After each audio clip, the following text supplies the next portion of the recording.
Сайн уу? Ойрт бичлэг оруулсангүй. Хүмүүлэнд явсан бичлэгээ оруулъя. Ээжийн хүн зүйтэй будаага идээд.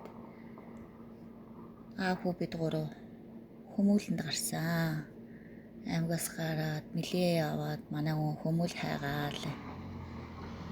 Миний агаар дунтаал 30-40 км явсны жоохон хүмүүлтэй газар олсон.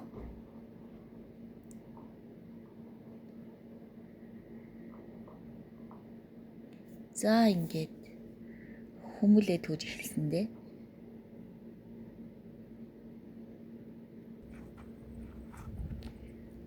Багхан хүмүүл төлсөө. Нууртай газар очсон болохоор нуурын ирэг дээр жоол хүүтийгээ тоглоод өнгөрөөсөн байгаа.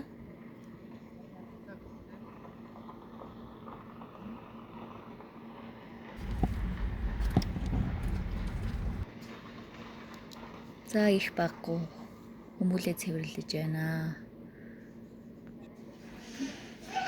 Байсан шилмэн ийм байсан учраас хөр шилтэй болохоор маргааш дарыг усан цайгаа тавьсан байгаа. За орой хоолой хийж иднэ. Ээжийн хүн мундаг шүү дээ.